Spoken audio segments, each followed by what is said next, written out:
Hey, I'm Carver with Confidential Addiction Services, and I wanted to talk to you today about structured family recovery, a process where we can create a recovery team out of your family. So let's look at recovery outcomes for a second. How successful is 12-step recovery today? What percentage do you think of the people who just walk into 12-step fellowships manage to stay sober the first year with no slip? Well, we know that that's a woefully low 5%. Somewhere around 5% of the people manage to stay sober for a year without a slip in 12-step fellowships. Now, if we isolated treatment, people who go to treatment do better, of course. And we know there's lots of treatment. We know that residential treatment produces better outcomes than outpatient. We know that the longer duration someone stays in a treatment program, the outcomes are increased, right? And so, but if we took all those patients together and we analyzed what percentage of those folks stay sober for a year without a slip, the numbers would increase, but it would still be a remarkably low 30%. Now, there is a subgroup, though, that enjoys an 85 to 90% recovery rate for 5 years without a slip. Who in the world are those people? Well, these are the doctors, these are the attorneys, these are the airline pilots who are in recovery. These are the people that have a team supporting them. Let's look at these guys for a second. And I've worked with doctors and attorneys, so I can tell you from experience that the attorney in recovery, number one, has got a case manager, right? Someone they meet with regularly who's monitoring their progress, who is on the team and giving advice and carefully watching their case. They also have a mentor in recovery. They also have a sponsor who takes them through the 12 steps. They are required to attend 12-step meetings. They're required to attend attorney-only 12-step meetings. They are required to attend annual retreats, generally with the family to come. And so all of this activity represents a team approach to recovery. And this team approach is what produces this significant increase in recovery outcomes. Now, speaking from personal experience, I can tell you that going to treatment and coming back home is like coming back home to live life in a fishbowl, right? I don't know how healthy the family is. I don't really care how healthy they are. There is no way that the family can't wonder what I'm doing when I'm fresh out of treatment, right? They're watching every move I make because they love me deeply. They care so much.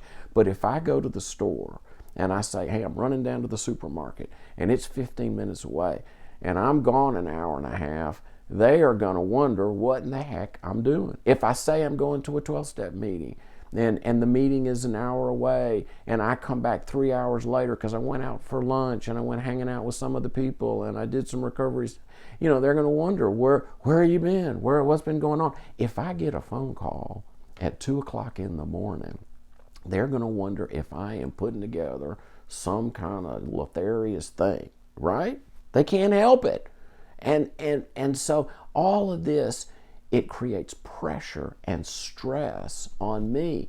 Hey, if you look at the ASAM definition of addiction, it talks about it being a stress-induced disease.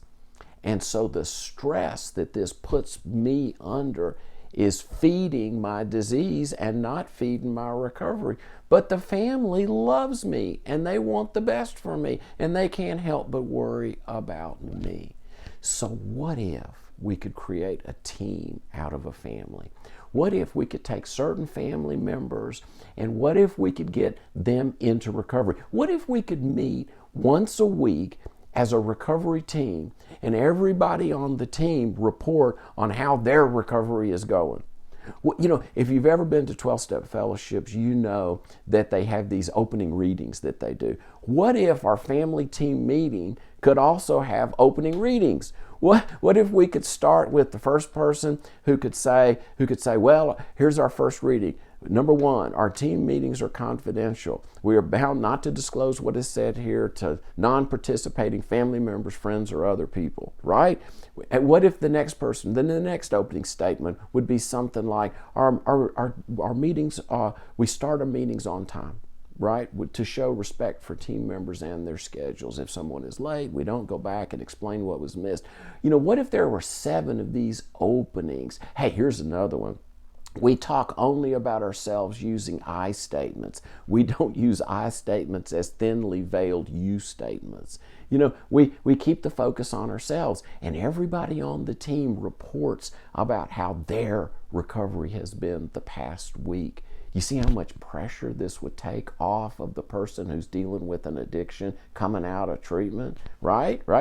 And so what if at the same time it could all be done by a conference call? We wouldn't even have to be in the same living room. What if, I've been working with families for a couple of years doing this, and I've got a family, we're in 3 different time zones, but we have a weekly meeting that we come together and everybody reports on their recovery, and then we have topics each week, and we even write recovery plans.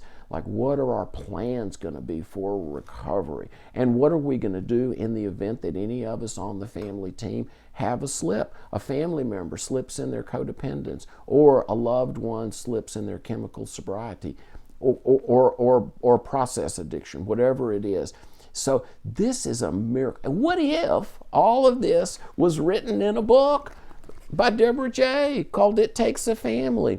What if the book was designed for a family to do this on their own? But what if there were a team of people like me and others who were trained in this process, who could sit with the family each week and could describe to them the process and take them through each week's lesson? Not to be a permanent member of the family in the recovery. The goal is to get a family system healthy so that you can work this program on your own. I really believe in this, and I believe in this system so much. I am seeing outcomes of families and people struggling with addiction who are moving out of that 30% recovery rate, and they're moving into those 85 to 90% recovery rates. If you're a family member and you're saying to yourself, I would do anything to help the person that I love who's struggling with the disease of addiction, I'm here to tell you, this is the anything. I hope you have a great day, and I hope you'll contact us soon, and I hope you'll want to talk more about structured family recovery. Thank you.